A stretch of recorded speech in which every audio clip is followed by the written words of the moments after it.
राज्यभरामधील permit बार असतील, beer bar असतील, ते आज राज्यभरातील बिअर बार मालकांनी आणि परमिट बार मालकांनी जे आहे ते आज राज्यभरामध्ये राज्यव्यापी संप पुकारलाय।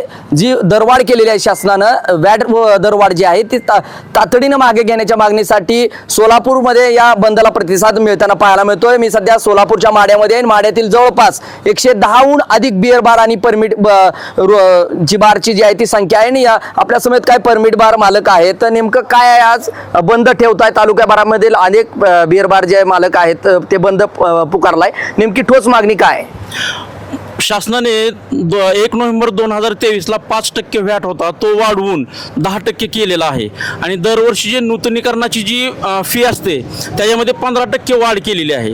ही वाढ आम्हाला कुणालाच मान्य नाही। आमचं एकच म्हणणं आहे की सरकारने मद्य निर्मितीवर फर्स्ट पॉईंट टॅक्स करावा आणि व्हॅट रद्द करावा, आणि जी वाढ आहे ती पण रेग्युलर आपलं जे चलन असतं तेवढेच घ्यावी, वाढ रद्द करावी। यासाठी आम्ही सर्वांनी संपूर्ण महाराष्ट्रभर हा परमिट रूम बिअर बार बंद ठेवण्यात आलेले आहेत। आज 20 तारखेला याच्या अगोदरची वॅट नेमकी आकारणी कशी होती, नेमका कधीपासून सुरू झालेली आकारणी, कितीपासून सुरू झाली होती आणि आता कुठपर्यंत येऊन पडले आणि एकंदरीत व्यवसायावर याचा काय परिणाम होणार? पहिल्यांदा 5% व्हॅट होती, त्यामुळे आम्हाला मद्य निर्मिती म्हणजे जो हे आहे सेल करतो त्याच्यावर आम्ही 5% व्हॅट भरत होतो। परंतु आता 1 नोव्हेंबर पासून 23 पासून जो 10% केलेला आहे तो जो आमच्या नफ्यावरच त्याचा परिणाम झालेला आहे। म्हणजे आम्हाला तो कसल्याच परिस्थितीमध्ये तो देणं परवडत नाही। त्यामुळे आमचं म्हणणं आहे की तुम्ही जो मद्य निर्मिती करतात त्यांच्यावर फर्स्ट पॉईंट टॅक्स लागू करावा आणि आमचं संपूर्ण व्हॅट रद्द करावा। काय वाटतं एकंदरीत अनेक वर्षापासून आपण या व्यवसायामध्ये आहात, कसे एकंदरीत आकारणी आणि शासनाच्या निर्णयाकडे? शासनाने रद्द करावा पहिल्यांदा। 10 जोरात चालू आहे, परमिट रूमला त्रास दिला जातो, इथं बर लायसन्सला त्रास दिला जातो। बर वॅट वाढून हे वाढून अभ्याला रेट कमी आहेत, परमिट रूमला रेट जास्त आहेत।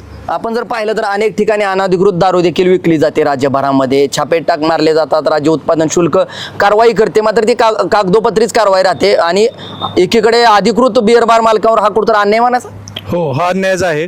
कारण आजूबाजूला जर पाहिलं तर आता माढा शहरामध्ये आम्ही 5 परमिट रूम बिअर बार आहेत आणि आणले गेले जर म्हटले तर 25 ते 26 धाबे आजूबाजूला चालू आहेत। आणि त्यांना ते आमच्यापेक्षा MRP पेक्षा कमी म्हणजे MRPवर घेऊन वाईन शॉपवरून आणून ते आमच्या बरोबरच ते रेटने विकू शकतात, पण त्यांना व्हॅट आणि GST हा प्रकारच नाही। मग आम्ही व्यवसाय कसा करायचा? आणि एक्साईज ऑफिसला सांगायला गेलं तर ते सांगतात की आम्ही करतोय, कारवाई करतोय। ते तात्पुरते कारवाई करतात आणि त्या पलीकडे काहीच होत नाही, त्याच्यावर परत 2 दिवस बंद राहतात आणि परत चालू राहतात ते। आता आज माढा शहरातील सगळे बार आम्ही युनियनने आम्ही ठरवलं त्यानुसार आमचे बार सगळे बंद आहेत, पण धाबे फुल चालू आहेत। कुठेतरी एकीकडे व्यवसायाची उभारणी करत असताना खर्च करणं, व्यवसायाला नवे नवे फॅसिलिटी ग्राहकांना देणे, कुठेतरी ही वॅटची आकारणी, कसं नेमकं आर्थिक ताळेबंदी कशी राहणार आहे?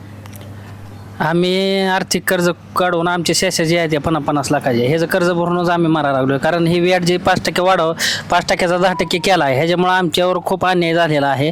आणि आमची जे कामगारांचे पगार द्यायचे आहेत ह्या कामगाराच्या पगारी सुद्धा आम्ही पदरनच देतोय, पदर मोड करून देतोय पगारी, लाईट बिल भरतोय। आणि ह्या सगळ्या दृष्टिकोनातून सरकारनं आमच्या मागण्याचा विचार करावा आणि लवकरात लवकर ह्या टॅक्सचा आमच्यावर जे निर्बंध लादलेला आहेत हे लवकरात लवकर कमी करावे अशी माझी सरकारला विनंती आहे। आपण जर पाहिलं असेल तर माड्यातील हे बिअर बार मालक होते आणि या संदर्भात जे आहे ते मागणी घेऊन आज जो आहे तो निबंध पुकारलाय। आर्थिक भुर्दंड देणारा हा शासनाचा निर्णय आहे, त्यामुळे तातडीनं वॅट दर आकारणी जी आहे ती मागे घेण्याची मागणी जी आहे ते माड्यातील हे परमिट बार मालक जे आहेत ते करताना आपल्याला एकंदरीत पाहायला मिळतात। एकंदरीत आता हा बंद जर तुम्ही शासनाचा निषेध नोंदवण्यासाठी केलाय, मात्र आजच्या दिवसाचा फटका देखील महसूल प्रशासनाला शासनाच्या बसणार आहे। साधारण किती तुम्ही ही वॅट जी आहे ते दर महिन्याला भरत असता आणि आजचा एकंदरीत बंदचा फटका सरकारला कसा बसेल? 100% त्याचा फटका बसणार आहे। कारण कालची जे आम्हाला म्हणजे रंगपंचमीचा आम्हाला कंपल्सरी ड्राय डे असतो, तर महाराष्ट्र शासनाने त्या विरोधात कलेक्टरने काल परवा दिवशी संध्याकाळीचा आदेश काढला की कालचा ड्राय डे कॅन्सल केला। का तर आमचं आजचा बंद पुकारला म्हणजे महाराष्ट्रातली जी युनियन आहे त्यांनी बंद पुकारला होता, त्यामुळे 2 दिवसाचा फटका महाराष्ट्र शासनाला बसू नये। आणि नाही म्हटलं तरी 1 दिवसाचा फटका जरी शासनाला म्हटलं तर 10% जरी धरला तर कोट्यवधीचा फटका महाराष्ट्र शासनाला बसण्याची गॅरंटी आहे। जर आपण जर पाहिलं असेल तर कोट्यवधी रुपयाचा शासनाचा महसूल जो आहे तो या बिअर बार मालकांच्या आजच्या 1 दिवसीय संपाचा फटका जो आहे तो शासनाला बसणार आहे। त्यामुळे तातडीने या संदर्भात जी आहे ती ठोस कारवाई होणं गरजेचं आहे। माझा सहकारी कॅमेरा पर्सन बाळकृष्णसह मी संदीप शिंदे, माढा, सोलापूर।